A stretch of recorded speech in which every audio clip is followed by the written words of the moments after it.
तो संविधान किसी भी देश का कानूनी दस्तावेज है और किसी भी देश का संविधान उसकी राजनीतिक व्यवस्था का वह बुनियादी सांचा ढांचा निर्धारित करता है जिसके अंतर्गत उसकी जनता शासित होती है।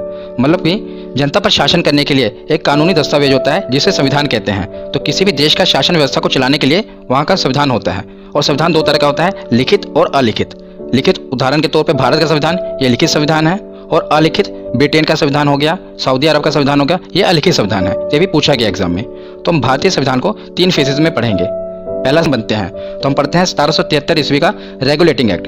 तो 1757 की प्लासी की लड़ाई हुई और 1764 में बक्सर का युद्ध हुआ। आपको पता है इतिहास के बहुत ही महत्वपूर्ण युद्ध हैं। इसी के बाद अंग्रेजों ने पूरे बंगाल पर कब्जा कर लिया था 1757 की प्लासी की लड़ाई के बाद और 1764 के बक्सर के युद्ध के बाद। तो अंग्रेजों द्वारा जीत ले जाने के बाद बंगाल पर ब्रिटिश ईस्ट इंडिया कंपनी का शासन हो गया और इसी शासन को अपने अनुकूल बनाए रखने के लिए अंग्रेजों ने समय समय पर कई एक्ट पारित किए, जिसके तहत 1773 का ये रेगुलेटिंग एक्ट पारित हुआ और उसमें भारतीय संविधान के विकास के लिए सीढ़ियां बनी। तो ये भारतीय संविधान के का शुरुआत यहीं से हुई, रेगुलेटिंग एक्ट से। तो रेगुलेटिंग एक्ट था क्या? तो रेगुलेटिंग एक्ट के तहत ही आपको बता दूं कि 1774 ईस्वी में कोलकाता में सुप्रीम कोर्ट की स्थापना की गई। तो भारत में सबसे पहले कलकत्ता में सुप्रीम कोर्ट की स्थापना की गई और ये बहुत बार पूछा गया है कि पहले मुख्य न्यायाधीश कौन थे। तो पहले मुख्य न्यायाधीश थे एलिजा इम्पे। कौन थे? Elijah Impey. ये पूछा गया है, महत्वपूर्ण है। उसके बाद हम देखते हैं 1935 का भारत शासन अधिनियम। बहुत ही महत्वपूर्ण है क्योंकि जो आज आप संविधान देख रहे हैं हमारा, उस संविधान में 60% हिस्सा 1935 के भारत शासन अधिनियम से ही लिए गए हैं। कुछ भाग तो हुबहू लिए गए हैं और कुछ में थोड़ा सा बदलाव किया गया है। तो बहुत ही महत्वपूर्ण है और इससे बहुत से प्रश्न बनते हैं। तो भारतीय संविधान का बहुत सा भाग मैंने जैसे आपसे बताया ना कि इसी अधिनियम से लिया गया है। क्वेश्चन बनता है कि भारत का जो संविधान बना है उसका मुख्यतः पाठ किससे लिया गया है? तो याद रखिएगा 1935 के भारत शासन अधिनियम से। ये अंग्रेज लेकर आए थे और इसी अधिनियम द्वारा म्यांमार को भारत से अलग कर दिया। जो म्यांमार भारत से अलग कर दिया गया, पहले भारत का हिस्सा हुआ था म्यांमार, जिसे बर्मा कहते थे, उसे 1935 का भारत शासन अधिनियम द्वारा ही भारत से अलग किया गया और इसी के अंतर्गत भारत में रिजर्व बैंक की स्थापना की गई, जिसे भारतीय रिजर्व बैंक कहते हैं। इसकी स्थापना कब हुई थी? 1 अप्रैल 1935 में भारत में आरबीआई की स्थापना हुई थी। तो ये किसके तहत हुई थी? तो 1935 का भारत शासन अधिनियम के तहत। तो उसके बाद हम देखते हैं 1946 ईस्वी में कैबिनेट मिशन का गठन। तो इसी कैबिनेट मिशन के गठन के तहत जो हमारा आप संविधान देख रहे हैं, आधुनिक संविधान, इसी मिशन कैबिनेट मिशन के अंतर्गत ही बना है। तो जुलाई 1946 ईस्वी में कैबिनेट मिशन के तहत भारतीय संविधान के निर्माण के लिए संविधान सभा का गठन किया गया। तो संविधान सभा का गठन किया गया कि ताकि जो भारत का संविधान है बनाया जाए। तो संविधान सभा के सदस्यों की संख्या बहुत बार एग्जाम में पूछा गया है। तो याद रखिएगा 389। कुल कितने सदस्य थे संविधान सभा में? तो 389 सदस्य थे।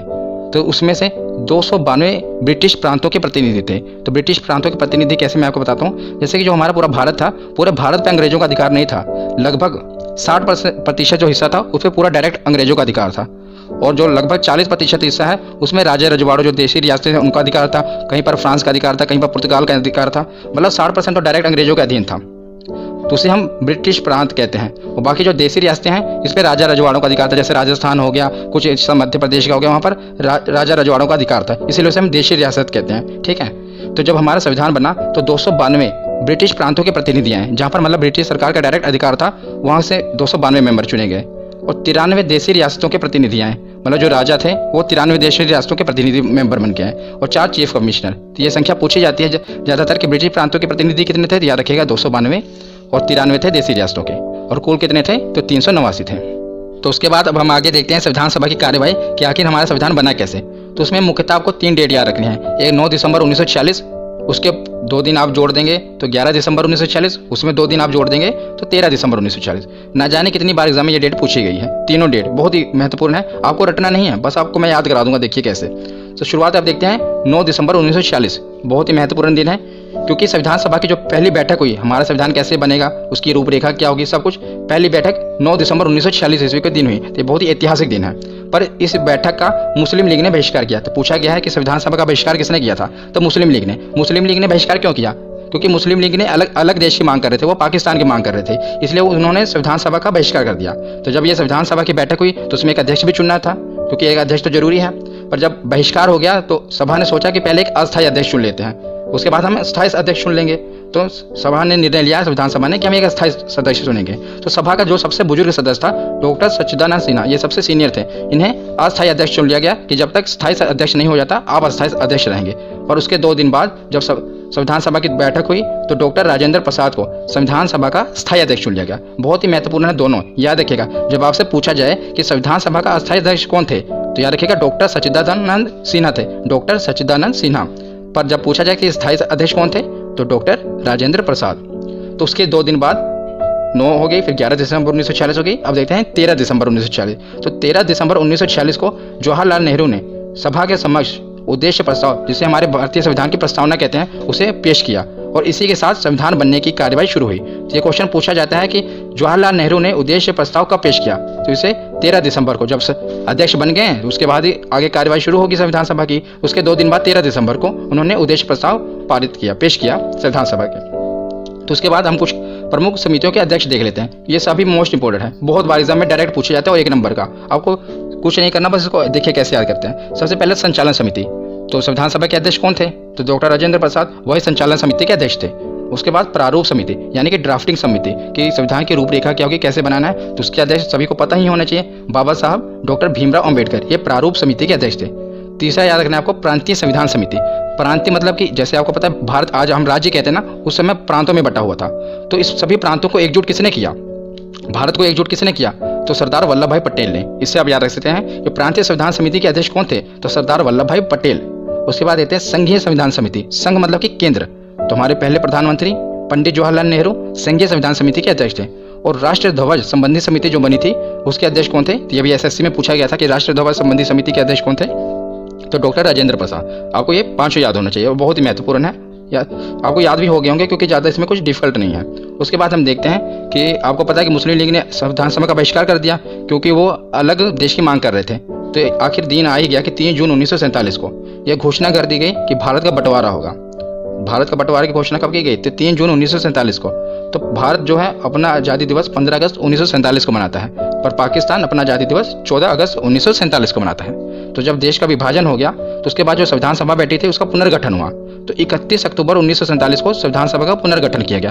पुनर्गठन क्यों किया गया, क्योंकि जो पहली संविधान सभा बैठी थी उसमें तो जो पाकिस्तान के सदस्य थे वो भी तो इंक्लूड थे ना। जो पाकिस्तान की जो देशी रियासतें थी, जो वहाँ के राजा थे और जो वहाँ के प्रांतों के ब्रिटिश प्रांतों के प्रतिनिधि थे वो भी सम्मिलित थे। लेकिन जब पाकिस्तान एक अलग देश बन गया, इधर बांग्लादेश जो आज हम पहले पूर्वी पाकिस्तान वो भी बन गया, तो जो उसके राजा रजवाड़े थे वो हमारे संविधान में क्यों भाग लेंगे। तो इसीलिए अब क्या हुआ, सदस्यों की संख्या कम हो गई। पहले कितनी थी तो याद रखना, पहले थी 389, 389। अब कितनी हो गई तो 299। जब आपसे प्रश्न बनेगा तो ऐसा पूछा जाता है कि संविधान सभा की जब पहली बैठक हुई तो उसमें कुल सदस्य कितने थे, तो याद रखिएगा 389। तो जब पूछा जाएगा कि जब भारत का विभाजन हो गया तो जब संविधान सभा का पुनर्गठन के बाद कितने सदस्यों की संख्या हो गई तो 299। इसमें कंफ्यूज ना होइएगा क्योंकि कम हो जाएंगी ना यार, बस ये पहले 389 थी उसके बाद कम होकर 299 हो गई। तो जब 299 होगी तो प्रांतीय सदस्यों में भी कमी आएगी, तो 229 ब्रिटिश प्रांतीय सदस्य थे और राजे रजवाड़ों में भी कमी आएगी। तो पहले जो 70, अभी कितने हो गए 70, और पहले कितने थे तो पहले मैं आपको बताऊं तो पहले थे 93 और अब कमी हो गई कितने हो गए 70। और पहले ये प्रांतीय सदस्य कितने थे, तो प्रांतीय सदस्य 292 और अब कम हो गए कितने हो गए 229। ये तो ऐसे ही है, देखो 92 ये जो 2 है इधर उठा के इधर रख दिया इन्होंने, बस 229 हो गए। इसको अब ऐसे याद कर सकते हैं, जब 229 ये हो गए तो बचे 299 में कितने, तो 70 देशी रियासतों के सदस्य हो गए। ठीक है ना, ये भी आपको याद रखने हैं। तो उसके बाद हम देखते हैं कि जब सभा का पुनर्गठन हुआ तो उसके बाद संविधान बनने की कार्यवाही तेज हो गई। तो दुनिया भर के संविधान को बारीकी से परखने के बाद बाबा साहब भीमराव अंबेडकर ने भारतीय संविधान का मसौदा तैयार किया। तो उन्होंने मतलब दुनिया भर के जितने भी संविधान हैं उनको बारीकी से परखा और उसमें से अच्छे अच्छे विचारों को उठाया, अच्छे अच्छे कानून को उठाया, तो जो संविधान कर लें। तो दुनिया भर के कानूनों को, संविधान को बारीकी से परखने के बाद बाबा साहब भीमराव अंबेडकर ने भारतीय संविधान का मसौदा तैयार किया और आखिर वो दिन आ गया कि 26 नवंबर 1949 को भारतीय संविधान पूरी तरह से बनकर तैयार हो गया और इसे संविधान सभा द्वारा पारित कर दिया गया। तो उस समय कुल कितने मेंबर थे, तो याद रखिएगा जब सभा का पुनर्गठन हुआ था 299 मेंबर थे ना, तो उनके हस्ताक्षर हुए और उसके बाद ये जो है संविधान बनकर तैयार हो गया। इसीलिए 26 नवंबर को संविधान बनकर तैयार होता है, इसीलिए 26 नवंबर को संविधान दिवस मनाया जाता है। ये भी याद रखिएगा, महत्वपूर्ण है। पर 26 नवंबर को संविधान बन तो गया, पर इसे लागू कब किया गया, तो 26 जनवरी 1950 को लागू किया गया। इसके पीछे भी कारण है कि संविधान बना 26 नवंबर को, पर लागू 26 जनवरी 1950 को क्यों किया गया। इसके पीछे एक ऐतिहासिक दिन का कारण है कि 26 जनवरी 1930 को कांग्रेस ने प्रथम स्वतंत्रता दिवस मनाया था। उसमें भले ही 1930 को रावी नदी के तट पर जवाहरलाल नेहरू ने भारतीय झंडा लहरा दिया और कहा कि आज से हम आज़ाद हैं। भले ही उस समय गुलाम थे, लेकिन उन्होंने आज़ादी दिवस उसी दिन से मनाया और उसके बाद हर 26 जनवरी को कांग्रेस आज़ादी दिवस मनाती थी। इसीलिए भारत भले 15 अगस्त को आज़ाद हो गया, लेकिन उन्होंने 26 जनवरी 1950 को भारतीय संविधान लागू करके इस दिन गणतंत्र देश बन गया और गणतंत्र दिवस मनाया। इसलिए ये ऐतिहासिक दिन है 26 जनवरी का। तो 26 जनवरी 1950 को भारतीय संविधान लागू कर दिया गया और भारत एक गणतंत्र देश बन गया, ठीक है ना। उसके बाद हम देखते हैं संविधान से कुछ रिलेटेड फैक्ट देख लेते हैं जो कि हमारे एग्जाम में पूछे जाते हैं। तो संविधान निर्माण की प्रक्रिया में कुल कितने दिन लगे थे? तो 2 वर्ष 11 महीने और 18 दिन लगे थे। कितने दिन? 2 वर्ष 11 महीने और 18 दिन। और जो संविधान के प्रारूप पर कुल कितने दिन बहस हुई थी? जो संविधान सभा बैठी थी, ऐसा नहीं कि ऐसे संविधान बन गया, उसमें बहस हुई थी। तो जैसे आप देखते हैं ना, संसद में बहस होती है किसी कानून बनने पर, तो कुल 114 दिन की बहस हुई थी संविधान बनने के लिए। और संविधान के निर्माण पर कुल खर्च कितना आया था? तो एग्जैक्ट बताऊं तो आपको 63,96,729 रुपये, लगभग आप जान लीजिए कि 64 लाख रुपये का खर्च आया था हमारे संविधान को बनाने में। और जब संविधान बना था तो इसमें कुल कितने 22 भाग, 395 अनुच्छेद और 8 अनुसूचियाँ थी। पर वर्तमान समय में 8 में आप बस 4 ऐड कर दीजिए, 12 अनुसूचियाँ। तो भाग उतने ही हैं, 22 भाग, और अनुच्छेद भी 395 हैं, और अनुसूचियाँ कितनी हो चुकी हैं? 12। हालांकि 395 अनुच्छेद में ए बी, ऐसे 395 ए 395 बी कर करके लगभग 450 अनुच्छेद हो चुके हैं, पर मूल रूप से 395 अनुच्छेद हैं। उसके आगे ऐड हुए हैं ऐसे 395 ए 395 बी, पर जो संख्या 395 की है। अब आप देखें तो लगभग 450 अनुच्छेद हो चुके हैं, पर मूल रूप से कितने हैं? 395 अनुच्छेद ही हैं। पर अनुसूचियाँ जरूर बढ़ी हैं, 4, पहले 8 अनुसूचियाँ थी, अब 12 अनुसूचियाँ हैं। तो उसके बाद हम देखते हैं कि संविधान सभा द्वारा कुछ अन्य कार्य किए गए थे, ये भी महत्वपूर्ण है हमारे एग्जाम के लिए। तो संविधान सभा ने 22 जुलाई 1947 को राष्ट्रीय ध्वज को अपनाया। तो तिरंगा, हमारा भारत का तिरंगा, इसे 22 जुलाई 1947 को राष्ट्रीय ध्वज को अपनाया गया था संविधान सभा के द्वारा। ये डेट याद रखना, कब? 22 जुलाई 1947 को। और 24 जनवरी 1950 को राष्ट्रगान को अपनाया गया। कब जनगण मन कब अपनाया गया? तो 24 जनवरी 1950 को। जो हमारा क्या कहते हैं, संविधान 26 जनवरी को लागू किया गया ना, उसे 2 दिन पहले ही राष्ट्रगान अपना लिया गया। और 2 दिन बाद जिस दिन हमारा संविधान लागू हुआ तो राष्ट्रगीत उस दिन अपनाया गया था, याद रखिएगा। 26 जनवरी 1950 को राष्ट्रगीत अपनाया गया था। 3 चीज़ें फिर देख लीजिएगा। 22 जुलाई 1947 को राष्ट्रीय ध्वज अपनाया गया। जब किसी देश का संविधान है तो एक झंडा भी तो होना चाहिए ना, तो हमारा तिरंगा 22 जुलाई को अपनाया गया, 22 जुलाई 1947 को। और 24 जनवरी 2 दिन पहले राष्ट्रगान अपना लिया गया। और 26 जनवरी को एग्जैक्ट उसी दिन जिस दिन संविधान लागू हुआ, राष्ट्रगीत अपना लिया गया, वंदे मातरम। तो उसके बाद हम देखते हैं स्वतंत्र भारत का पहला मंत्रिमंडल। ये वीडियो का आखिरी पार्ट होगा, बहुत ही महत्वपूर्ण है। डायरेक्ट 1 नंबर का क्वेश्चन पूछा जाता है कि 1947 में जब भारत आज़ाद हुआ तो उस समय का मंत्रिमंडल कौन कौन था, मतलब कौन कौन से मंत्री थे। तो हमारे पहले प्रधानमंत्री कौन थे? सबको पता ही होगा, पंडित जवाहरलाल नेहरू। पहले गृह मंत्री कौन थे? तो लौह पुरुष सरदार वल्लभ भाई पटेल हमारे पहले गृह मंत्री थे। और शिक्षा मंत्री कौन थे? तो उस समय हमारे शिक्षा मंत्री बहुत ही काबिल व्यक्ति मौलाना अबुल कलाम आज़ाद जी थे। तो बहुत ही महत्वपूर्ण है कि हमारे शिक्षा मंत्री कौन थे? मौलाना अबुल कलाम आज़ाद। और पहले रेलवे मंत्री, तो ये भी आपके लिए इंपॉर्टेंट है, डॉक्टर जॉन मथाई हमारे पहले रेलवे मंत्री थे। और श्रम मंत्री तो जगजीवन राम।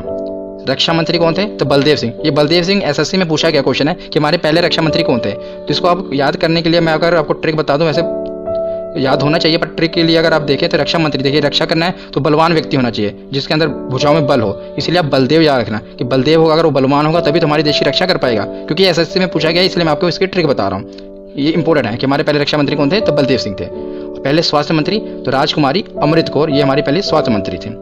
और हमारे उस समय के वित्त मंत्री कौन थे? तो आर.के. शनमुगम शेट्टी। बैंकिंग एग्जाम में ज़्यादातर पूछा जाता है कि हमारे पहले फाइनेंस मिनिस्टर कौन थे, तो याद रखिएगा आर.के. शनमुगम शेट्टी। तो आज की ये वीडियो यहीं पर खत्म होती है। आशा करता हूँ आपने कुछ नया सीखा होगा। अगर आपको वीडियो अच्छी लगी तो लाइक और शेयर जरूर करिएगा और अपने चैनल को सब्सक्राइब करके बेल आइकन को जरूर प्रेस करिएगा। धन्यवाद।